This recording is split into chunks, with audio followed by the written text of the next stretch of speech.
55 বাজে। তো এখনো রথ সাজানো হচ্ছে। এই যে প্লাস্টিকগুলো নিয়ে এসেছিলাম, এই প্লাস্টিকগুলো পাতাবাহার গাছ নিয়ে এসেছি, আর এই যে ফুল টুল নিয়ে এসেছি। তো এগুলো দিয়ে রথটা আজকে সাজিয়ে নেবো। সন্ধ্যাবেলা বাজার গেছিলাম, বাজার থেকে এসে রান্না বান্না করে খাওয়া দাওয়া করে তারপরে রথ সাজানো হচ্ছে। তো সাজাই, তারপরে শেষে দেখাবো। এখন অনেক রাত হয়েছে, আজকেরই রথটা গুছিয়ে নিতে হবে, তাহলে কালকে পুজো জোগাড় আছে তো তাড়াতাড়ি হবে, ওই জন্য আজকে রথটা রেডি করছি। তো দেখো আমার রথ,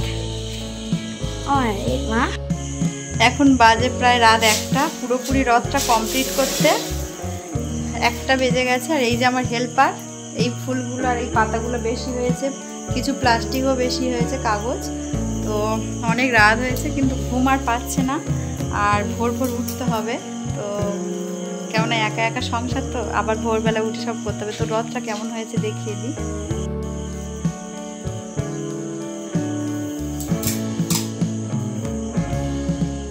এই যে ওপরে এই জগন্নাথটা দিয়েছে, বলে এটা থাকবে ওপরে, জানি না কি করে থাকবে, ওর খুব ইচ্ছা ওপরে এইটা থাকবে। ও এখনো রথের দড়িটা লাগানো হয়নি, দড়িটা কই, দড়ি লাগাতে হবে। নমস্কার, আমি সৌমিতা স্ট্যান্ড ব্লগে তোমাদের সবাইকে অনেক অনেক স্বাগত জানাই। জয় জগন্নাথ। আজ রথযাত্রা। তো রথযাত্রার দিন ভোর ভোর ঘুম থেকে উঠে বাড়ির সমস্ত কাজকর্ম সেরে এখন চলে এসেছি রান্নাঘরের পুজোর ভোগ বানানোর জন্য। খিচুড়ি, আলুর দম এগুলো বানাচ্ছি, আর সমস্ত কাজ সেরে নিয়েছি। তারপরে পুজোটা দেবো। একা একা তো খুব সমস্যা হয়, না হলে ভোর ভোর না উঠলে। আগের দিন তো রথটা সাজিয়ে নিয়েছি, তোমরা দেখলে। আর আজকে তোমরা কারা কারা জগন্নাথ পুজো করছো, কারা কারা রথ টানবে অবশ্যই জানিও, কার কার বাড়িতে রথের পুজো হচ্ছে। রথটা আমার গত বছরের রথ ছিল, তো সেই রথটাকেই এবছর একটু ডেকোরেশন করা হয়েছে, ওই জন্য বেশি রাত হয়েছিল। কেননা পুরো রথটাকে একটা যেহেতু 1 বছর হয়ে গেছে, কাগজগুলো পুরনো হয়ে গেছিলো, পুরো রথটাকে কাগজ মেরেছি, ফুল কিনে নিয়ে এসেছিলাম পাতাবাহার গাছ টাছ দিয়ে সাজাতে।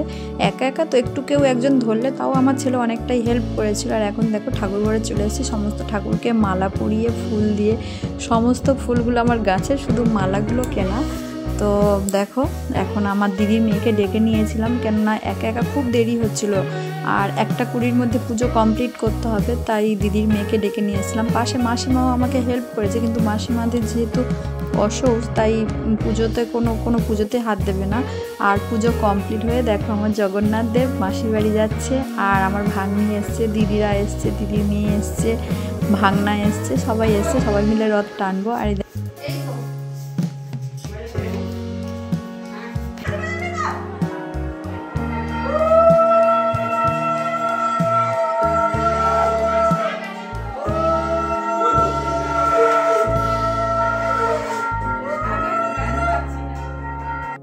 রথে জগন্নাথ, বলরাম, সুভদ্রা সবাই যাবে, আর গোপাল না গেলে হয়? তো আমাদের পাশের বাড়ির গোপাল ঠাকুর, ওরা যখন কোথাও যায় আমার কাছে রেখে যায় ওদের অসৌচ হলে। তো গোপালকে আজকে নিয়ে এসেছি আমার বাড়িতে, পুজো করেছি, করে গোপালও রথে চড়ে যাবে। যেহেতু জগন্নাথ দেব যাবে আর গোপাল কি যাবে না, তো গোপালকেও রথে চড়াবো আজকে। আর এই দেখো রথ চলে এসছে, এবার ঠাকুর রথে উঠবে।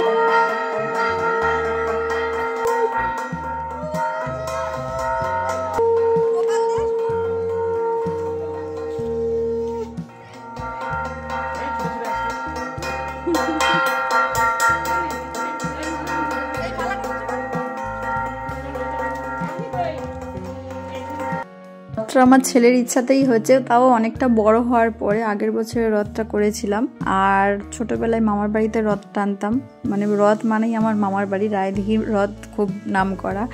আর এই আমার বাড়িতে এখন রথ হচ্ছে, খুব ভালো লাগে। ছেলের সঙ্গে সঙ্গে আমিও এগুলো করতে ভালোবাসি। তো দেখো রথের চাকায় আমি হলুদ জল দিয়ে দিচ্ছি, তারপরে রথের চাকায় এগোবে সামনের দিকে মাসি বাড়ি যাওয়ার জন্য। ভালোই লাগে পুজো পার্বণ বাড়িতে হলে, সবাই এলে। আগের দিন রাতে আমি রথে, যেহেতু ঠাকুর অন্ধকার হয়ে গেলে, সন্ধ্যা হয়ে গেলে ঠাকুরটা যাতে দেখা যায়, ছোট্ট একটা এমার্জেন্সি কিনে নিয়ে এসেছিলাম, সেটাও রথের মধ্যে দিয়েছি। আর একটা ছোট ব্লুটুথ মানে স্পিকার দিয়েছি, যেটা দিয়ে গান হবে, ফোনে গান চালাবো আর রথের মধ্যে গান চলবে। তো আমার খুব ভালো লাগে এগুলো। আর এই দেখো রথ টেনে টেনে আমরা সামনে যাচ্ছি, এগিয়ে যাচ্ছি।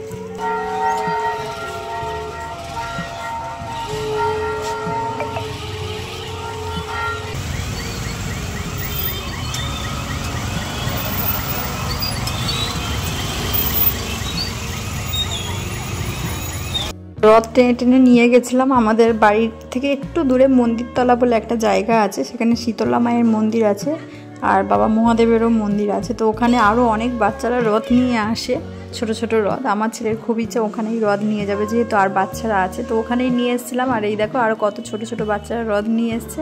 তো হেঁটে এসে সবাই একটু কষ্ট হয়েছে, সবাই এখানে রেস্ট নিচ্ছে। তারপরে আবার একটু পরে আমরা আবার রথ নিয়ে চলে যাব মাসির বাড়ি। মাসির বাড়ি বলতে আমার পাশের বাড়িতে, ওটাই মাসির বাড়ি করেছি জগন্নাথ দেবের। এই যে আমার ভগবান, প্রভু সবাইকে ভালো রেখো, যারা যারা এই ভিডিও দেখছে, পৃথিবীর সমস্ত মানুষকে তুমি ভালো রেখো, সুস্থ রেখো, জয় জগন্নাথ। এই বলে আজকের মতো আমার ব্লগটি শেষ করলাম। সবাই ভালো থাকবে, সুস্থ থাকবে, জয় জগন্নাথ।